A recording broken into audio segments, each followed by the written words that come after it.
Hello and welcome to another Bad Comic Review. This time we are looking at Judge Dredd Under Siege. This is from IDW 2018 and it was written by Mark Russell, art by Max Dunbar, colorist was Jose Luis Rio, letterer was Simon Boland, edited by Denton J. Tipton, publisher was Greg Goldstein. Now, IDW was on a pretty rocky patch for a while, and I was a little hit and miss on them. But this issue was a lot of fun, and I've been finding a lot of good IDW books lately. This one starts off with Judge Dredd breaking up an illegal football game between the debtors and the migrants. Then he goes to talk to his dispatcher or controller or whatever and gets a lead that a judge named Judge Beeny is missing at the Patrick Swazye block, which is this huge tower, of course. And it gives you kind of a feel like the movie Dredd with Carl Urban. And you think it's going to be like that, but it does take a different turn. So he goes in there, finds some people shooting it out, and then he realizes that some of these people are mutants, and he has to put them down. And he finds Judge Beeny, and they go and have a blast killing some mutants. And they find out from this guy that the building had run out of money, and it was supposed to be a self-sustaining block, but it's not. They never built the factory that was supposed to be in there, but the runoff, the waste, was being used for a long time, and now that's not even being used anymore, but people are coming in through the waste shaft. And now this gang of mutants is led by somebody named Talleyrand, and Talleyrand has figured out how to get into the maintenance room, which controls a lot of things. And meanwhile, the judges have run into this guy known as the mayor, who's kind of the local enforcer, gang leader kind of thing, and he's got about 19 people working for him. And there's a purple-haired SJW type in there that ain't gonna take no orders from no lawman, but that really didn't bother me too much. It was only like half a page of that nonsense. And the issue ends on a cliffhanger as the lights go out. Now, is the judge gonna be able to trust these guys? Probably not. But they do have the know-how of the area and the weaponry, so he might not have a choice because a lot of mutants are sneaking in and they are heavily armed. And apparently they have control of the building. It does have a good cliffhanger ending. I am interested in reading part 2. I thought this was a lot of fun, and I thought the judge was handled really well. He wasn't lame and pathetic like I expect him to be. It was actually a fairly gory issue, pretty violent, and lots of action. So I thought it was a fun book. I recommend it. I'm really looking forward to issue 2. I had it added to my pull list. It's only, I think, a 4-issue miniseries, but if IDW's got Judge Dredd, and it continues to be at least as good as this issue, without any selling out foo-foo nonsense, and it's just gunplay and all sorts of action adventure, I will definitely be on board. So I hope issue 2 is as good as this one. I had a lot of fun with it. Go pick it up if you get a chance. It's a great action book. That'll do it for me. As always, thank you so much for listening and supporting the channel. Please consider subscribing and hit the like button, and hopefully we'll see you on the next one.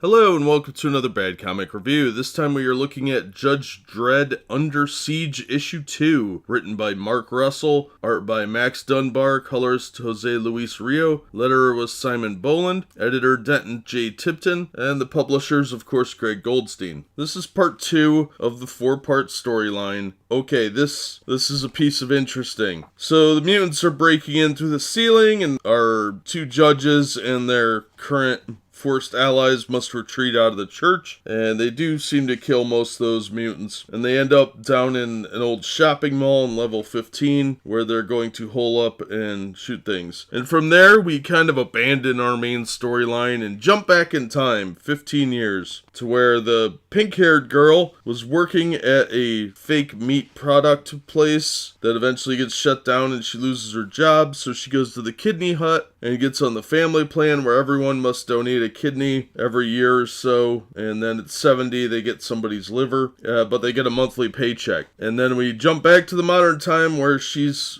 Same girl has recruited a bunch of people somehow from somewhere, don't really know. And then we bounce back and forth. After that, it mostly takes place in the past, where we learn how she was going to give her kidney, but she wasn't home when the internal collection agents went to the door, and they picked up her little brother instead. So she recruits Gilberto to go with her to get the kid back. He does do a one-hitter quitter on some guy 3 times his size, while she's off getting her brother Jerome. Well, some of the locals are invested in this too, and they back him up and surround the place and force those people out, and then they take the records and destroy them. Meanwhile, we have a little bit of interspersion with the current day where they're shooting people rappelling down. Seriously, the whole story is just about how this guy Gilberto got to be known as the mayor, and the magenta-haired lady gave him that name. So our strong, independent woman is the focus of this issue. It had nothing to do with Judge Dredd. He's not even a second-rate character in his own book. This was a bunch of stupid nonsense. If this was a movie, the focus would be on Judge Dredd, because his name's on the cover, not weird pink-haired lady with mental issues and trauma from living in a poor ghetto. No, that's not what this is. This is a Judge Dredd book, and he's barely in the book. And he talks out of character several times. He's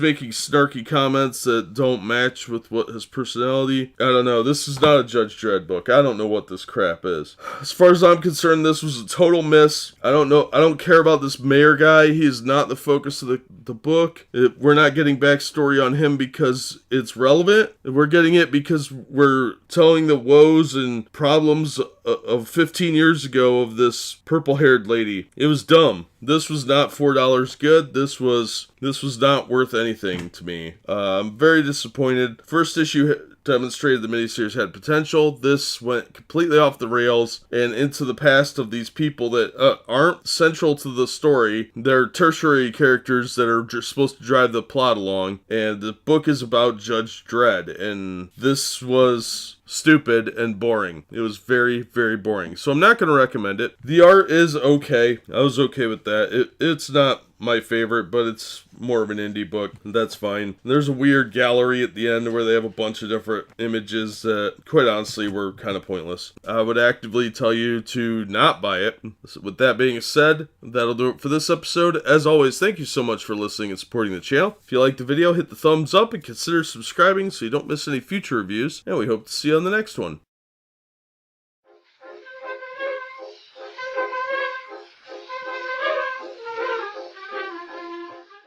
Hello and welcome to another Bad Comic Review. This time we are looking at Judge Dredd Under Siege issue 3. This is written by Mark Russell, art by Max Dunbar, colors by Jose Luis Rio, letters by Simon Bolin, editor was Denton J. Tipton. We've got the mutants coming in and storming the place. Dredd makes some weird comment about tetherball. Do people play tetherball? Okay. Apparently in the future it's a big deal. And he hits someone with a giant turkey leg sign, and it's really tee-hee funny. Then we get a little bit more about this guy that's leading the mutants, and he has some silly talk. And we see him, he's an evil white dude, of course, with an eye patch, and he's talking to the residents, and they're all minorities. Obviously, only poor brown people live in poor people housing. That's the impression I'm getting anyway. And he's saying, you know, we're gonna kill like 50 people if the judges don't surrender.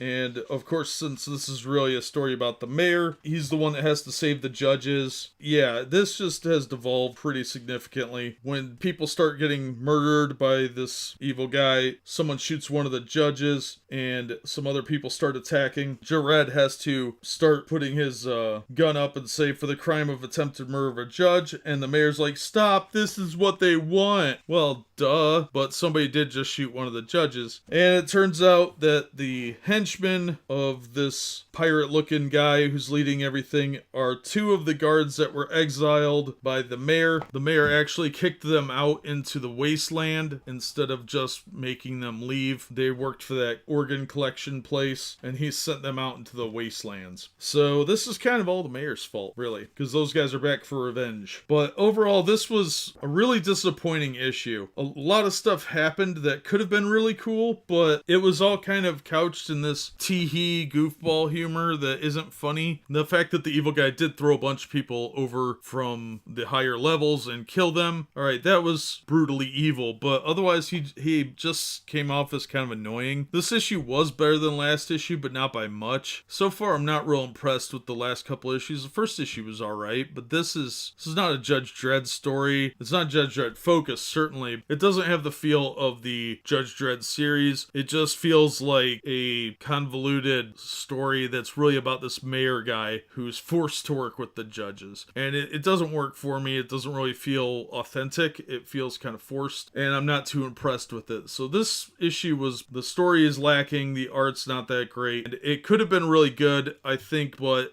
either somebody in editing dropped the ball and didn't give them a little more direction, or they just executed poorly. I'm not sure which it is, maybe both, but it's really going off the rails, and it needs a focus. If you're going to tell it through one person's eyes, do that, but focus on it that way, and this seems to be bouncing back and forth, and Judge Dredd seems very neutered in this, and I don't care for that. It really doesn't feel like a Judge Dredd story so much as it is about the mayor and a guy who dresses like Judge Dredd just happens to be there, but he doesn't really act like Dredd. This is a miss for me, but that's my take on it. As always, thank you so much for listening and supporting the channel. If you liked the video, hit the thumbs up and consider subscribing, and we hope to see you on the next one. We are about to embark upon a series of strange and exciting, dangerous adventures. Adventures that will lead us to all parts of the world. Hello, and welcome to another Bad Comic Review. This time we're looking at Judge Dredd Under Siege Issue 4. This is the conclusion to the miniseries, written by Mark Russell, art by Max Dunbar, colorist Jose Luis Rio, letterer Sean Lee, editorial assistant Elizabeth Bree, editor Denton J. Tipton. Now we start off with the showdown that was happening last issue, and they end up just kind of shooting at each other, and the judge just walks away from it. He helps his wounded partner down to his lawmaster, and then sends her out to get backup. Then he goes with Purple Hair and the mayor to go up to the command center and finish what they started. The bad guys have a very simplistic plan, and there's a bunch of millennial speak, and then shooting happens. Then there's some guy with a giant wrecking ball on his arm that appears out of nowhere, and I don't think we ever saw him before, but then there's some killings. This was a mess. The ending felt very rushed. This whole issue felt very confusing, like the writer wasn't sure where to go with it. Judge Dredd is still a secondary character in the book. It's primarily focused on the purple-haired girl and the mayor, and although there is obviously a death, the focus continues to be on the surviving character, and I felt like Judge Dredd was very secondary. The bad guy was disposed of very easily and forgettably. The whole thing felt very hurried and lazy, quite honestly. I think they weren't real sure how to write this because the premise at the beginning of issue 1 was too similar to the Dredd movie, and at some point they wanted to distinguish it by trying to do something different, but by doing that they focused not on Judge Dredd but on the other characters, which could have been good, but Judge Dredd became an ancillary character, a sidekick in his own book, and I think that it really hurt the narrative of the book. This had been a 2000 AD story instead of a Judge Dredd story, a story that wasn't called Judge Dredd, and they called it Under Siege with Judge Dredd or something like that. Then I think it would have been a little bit more acceptable, but I bought it to read a story about Judge Dredd, and it's misleading to say that this is a Judge Dredd story when it's not. The story is more about the mayor and this purple-haired girl, and they're not well-developed characters. I didn't feel any connection to them. There is some backstory there, but it's incredibly generic. It's kind of lazy. The whole thing felt very rushed. This issue especially. I can't recommend this issue or the miniseries. If there had been several good issues of it, that's one thing. Maybe it has a weak ending or a weak beginning, but no. The first issue was kind of okay, and I remember I kind of wanted to read issue 2 to see where it was going, but the whole series just went downhill from issue 1, and that made it incredibly tepid about halfway through, and then to this really weak ending where everybody story was disposable, which is fine in a normal circumstance, but when you have no connection to the characters, there's really not a lot of backstory to any of them to make me really care about them, then their deaths mean nothing. If this had been a longer series, maybe they could have fleshed out the characters a little more, but I think that they really didn't have any good focus for the story to progress. They weren't sure how to use Judge Dredd, I think, and the book really suffered for that. It was either a lack of familiarity with the character, or it was a writer that is not comfortable with a violent story, but there is a lot of violence in here. We just don't see Judge Dredd doing that much of it. And at a climactic point in the book, Judge Dredd has to be saved by the purple-haired girl. It's really ridiculous, and I thought it was pretty insulting. If you want to make the girl the focus of the story, they should have done that from the beginning instead of leading off like you're going to have these two judges, which is how they began issue 1 with these judges. It should have focused more on the girl and had the judges there in the background, but it was misleading from the beginning. I felt kind of cheated in that respect, so I'm not going to recommend this. I did not enjoy this miniseries. It was a waste of money. I will not be buying it in trade. I'm going to give away my copies of the book and hope that somebody else will be annoyed with them or find them lovely. But I did not, and I'm not going to recommend it. But that's just my take. As always, thank you so much for listening and supporting the channel. If you liked the video, hit the thumbs up and consider subscribing so you don't miss future reviews. If you want to help the channel out, Patreon link is in the description and on the About page, and we hope to see you on the next one.